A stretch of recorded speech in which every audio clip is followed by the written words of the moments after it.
My life cracked open on a quiet summer afternoon, the kind that usually felt safe.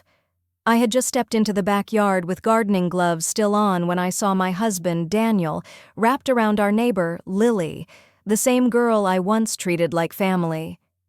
They stood beneath the old maple I planted myself, laughing as if the ground beneath them didn't belong to me. For a moment, my body refused to move. I didn't scream. I didn't confront them. I simply watched, breathing slowly, letting the truth settle. That garden had always been my refuge, a place I nurtured with patience and care, and now it had become proof of betrayal. The hurt was sharp, but clarity followed.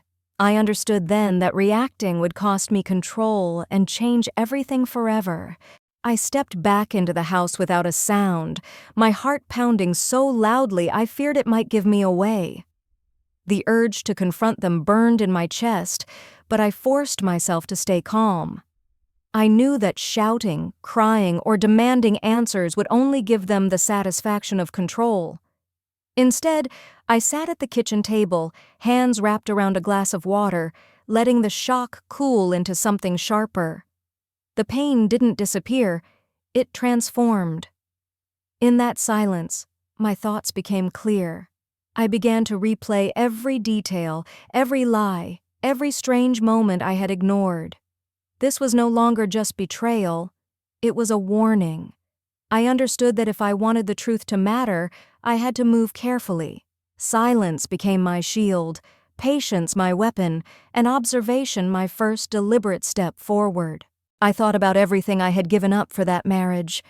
I left a career I loved, poured my savings into Daniel's dreams, and became the quiet engine behind his success. I managed the home, cared for his parents, and smoothed every crisis so he could shine without distraction. I never asked for praise. I believed partnership meant sacrifice. Now I saw the truth with brutal clarity. My devotion had been mistaken for weakness. Love to him was access. Trust was a blank check he felt entitled to cash. The betrayal in the garden wasn't sudden. It was the result of years of being taken for granted. That realization hurt more than the affair itself. But it also awakened something steady inside me. I refused to remain the woman who paid the price for someone else's greed. It was time to reclaim my dignity. The truth went deeper than betrayal of the heart. While sorting papers one quiet morning, I found documents that made my hands shake, forms I had never signed, accounts I had never opened. Daniel had secretly mortgaged our home and created a joint account in my name to fund Lily's boutique. It wasn't just an affair anymore, it was a calculated scheme. Love had become leverage, and my trust had been used as collateral. In that moment, something shifted inside me. The shock turned into focus. I finally had proof, not suspicions, evidence that spoke louder than tears ever could. I wasn't powerless or emotional. I was informed, and with the truth in my hands, I knew the balance had changed. If you're following this story closely, comment 6 below. Did you see this twist coming? With the evidence secured, I knew confrontation had to be public, undeniable. I suggested a family party to celebrate Daniel's recent promotion, smiling as if nothing was wrong. He loved the idea. So did his parents. Quietly, I planned every detail like a chessboard. I invited relatives from both sides, the ones whose opinions carried weight, the ones who loved to talk. I even reached out to Lily's parents, framing it as a warm family gathering. The house became my stage. The menu, the decorations, the timing, nothing was random. This wouldn't be a screaming match behind closed doors. It would be a moment where truth stood on its own, witnessed by everyone who mattered. Accusations could be denied, but facts could not. That night wouldn't be a celebration. It would be a verdict. Also knew I couldn't face this alone. Power protects itself, especially in families like his. That's when I thought of Marcus, Daniel's cousin, the quiet one everyone overlooked. I asked him to meet me, and when I showed him the documents, his face went pale. He told me things I hadn't known, errands he'd been sent on, copies he'd made because something felt wrong. He still had them. That changed everything. What I had was no longer just my word against his. It was records, timelines, signatures, facts. With Marcus willing to stand beside me, the truth had weight. I wasn't an angry wife anymore. I was a witness with proof. If you're following this step by step, pause for a moment. Share your thoughts in the comments and stay with me, because this alliance changed the entire outcome. When the party reached its peak and everyone was relaxed, I nodded to Marcus. The lights dimmed, and the screen came alive. At first, there was confusion, then silence. Photos appeared. Daniel and Lily together in places they claimed they'd never been. Then documents followed. Account records, loan papers, signatures that weren't mine. The room froze. Conversations died mid-sentence. Daniel stood motionless, his confident smile draining from his face. Lily couldn't look up.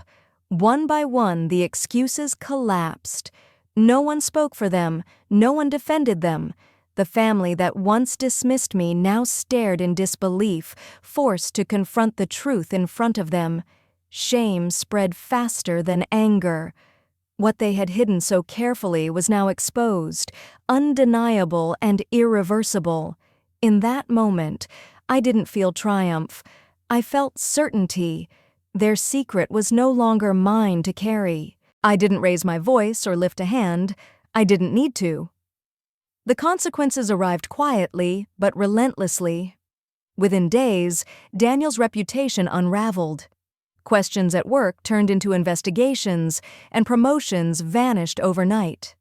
Lily's boutique plans collapsed as banks froze accounts and demanded explanations.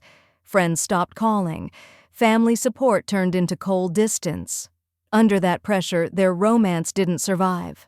The promises they whispered to each other crumbled when money, status, and comfort disappeared. What remained was resentment and blame. Watching it unfold, I felt no satisfaction, only a calm acceptance. Justice didn't require cruelty. Truth was enough. Accountability did the rest. Their downfall wasn't caused by my actions, but by their choices finally meeting daylight. And for the first time since that afternoon in the garden, I felt free from carrying the weight of their lies. After the divorce was finalized, I didn't linger to watch the aftermath.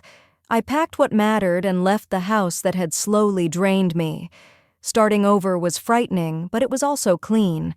I returned to my career, one step at a time, rediscovering skills I had buried for years. Work gave me focus.